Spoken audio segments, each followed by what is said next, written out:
Hello, everyone. This is Outnumbered. I'm Emily Campagno, here with my co-hosts, Harris Faulkner and Kaylee McEnany. And also joining us today, Lily Gil Valletta. It is her first time here on Outnumbered. Welcome to you. We're so happy you're here. And also with us today, Todd Pyro. Now, another bus filled with migrants from Texas has just pulled into New York City today. It's a scene playing out now in other sanctuary cities across the country. But Chicago's mayor is now facing fierce backlash and charges of hypocrisy over her move to divert some of those illegal immigrants to a Republican-run suburb. Meantime, border czar Kamala Harris seems to be trying to gaslight the nation because she insists, the border is secure, and blames any problems on the Trump administration. Watch. Would you call the border secure? The border is secure, but we also have a broken immigration system, in particular over the last 4 years before we came in, and it needs to be fixed. We're going to have 2 million people cross this border for the first time ever. You're confident this border is secure? We have a secure border in that is a priority for any nation, including ours and our administration. But there are still a lot of problems that we are trying to fix, given the deterioration that happened over the last 4 years. Kaylee, what a tired talking point. What an old, resurrected talking point from her. They have been in office almost 2 years now, and she's still blaming the Trump administration. She's still talking about the broken system that she has done nothing to fix. And what a total insult to the American citizen. This is like, saying the border secure as she just did, it's like being in the middle of a Category 5 hurricane. The wind is whipping around you. The rain is coming on your face. The sky is pitch black. But you say, Kamala Harris, it's sunny out. Okay, we know it's not sunny out. We know we're in the middle of a raging hurricane.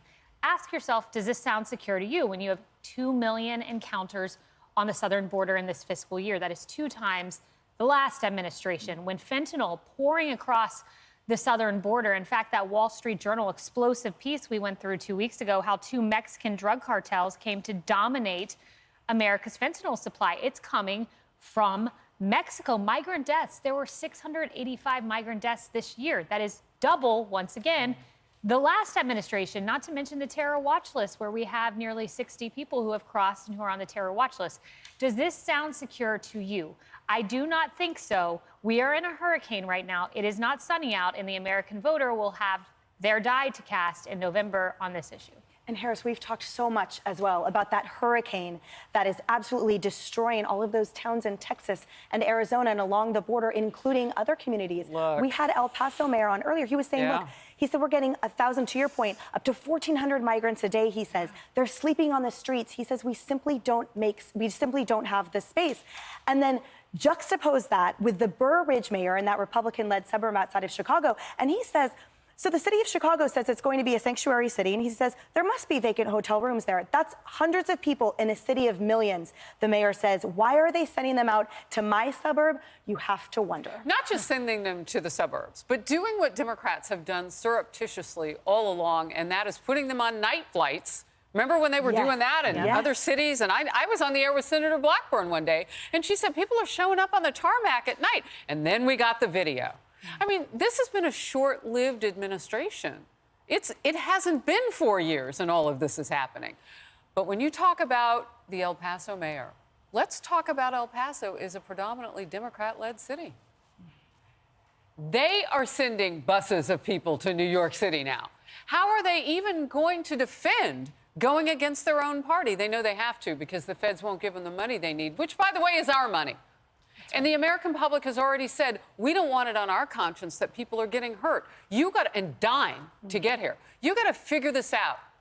Today, Bill Mnuchin, though, went a step further. Because I can't wait to talk to one of those Democrats down in El Paso.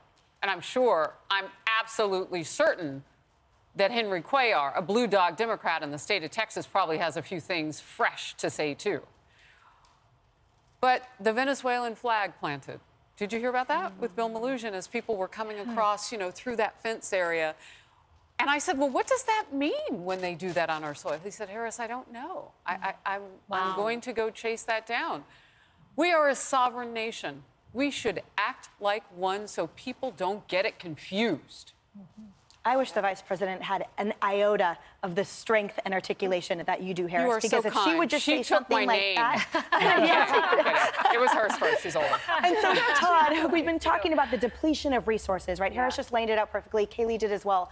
And yet, the Chicago mayor has the nerve to call into question the faith of some of those Texas leaders. Let's take a watch. He professes to be a Christian. This is not the Christianity and the teachings of the Bible that I know. And I think religious leaders all across the country are standing up and denouncing exactly this. So what is the difference between what she is doing, sending these migrants from her city, which has the capacity to handle them, mind you, it is a city with millions upon millions of people, to this tiny, tiny enclave in Illinois that has a few hotels? Literally, she is calling someone unchristian and doing that exact same act. First of all, it's not unchristian. You're trying to find the best place for these individuals, and you're trying to prove a point. So let's eliminate this lack of Christianity thing. But second, your interview, your entire 11 a.m. hour, I'm doing a pitch for your entire show.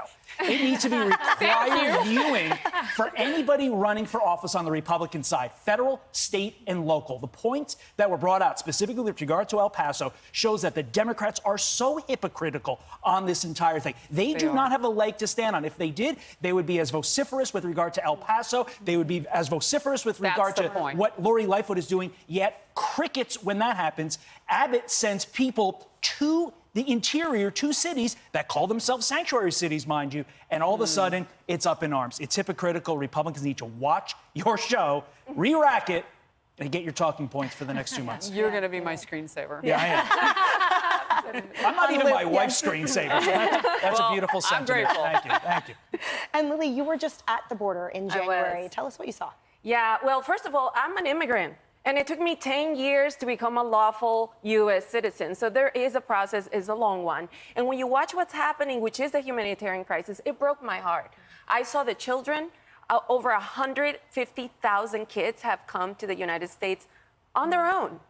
And that is another side of the story that is being aggravated by policies that make it seem as if it's easy to come across the border. So we are actually promoting the cartels, the coyotes, all the money that is funding a lot of the drug issues that we're seeing, because when you remove the Remain in Mexico policy, which was something the Biden administration did right away, oh, let me just overturn what Trump did in the migrant protocols. And all of a sudden that sends the message that it's okay to come, claim asylum, and you remain in the U.S. with no tracking, therefore promoting this pouring of immigrants. And by the way, I'm from Colombia. Venezuela is our neighboring country. That flag on American soil is terrifying because it basically describes and celebrates what socialism is, what communism is, and the very reason why we want to celebrate the freedoms of this country. So I'm telling you, it's a humanitarian crisis. Laws for politicking purposes that were overturned right away, because I just want to do against what Trump established, have now backfired. And to assume that there's no crisis, that means our vice president hasn't been through the border. I have, both in the McAllen side and the Reynosa side, and it is terrifying. So yes, it's broken, and yes, easy to say, don't send them to my city when Texas has been paying about $850 million a year for migrants and caring for them. We gotta, how about spreading the fair share of caring for that cost if we're talking about equity? So yeah, it's a double standard, and it just as an immigrant breaks my heart. Lily, that's such an excellent point when you say fair share. Because that's part of the nomenclature, that the verbal weaponry. That's the rhetoric, right? That Democrats like to use when it comes to all sorts of things like taxes. And why can't you pay your fair share, you group of this person or that? But what you're talking about, being on both sides, seeing both sides, is really critical. It is. And of course, when it's my fair share of upfronting the cost for hosting those migrants, then all of a sudden, maybe it's selective inclusion in a very funny way. And it seems like just between us on the couch, we have traveled there more, we have represented more, we have talked about more, we have advocated for more specificity than our border czar and the vice president has. Great point. Well, Kennedy calls her a czarina. Hey everyone, I'm Emily Compagno. Catch me and my co-hosts Harris Faulkner and Kaylee McEnany on Outnumbered every weekday at 12 p.m. Eastern, or set your DVR. Also, don't forget to subscribe to the Fox News YouTube page for daily highlights.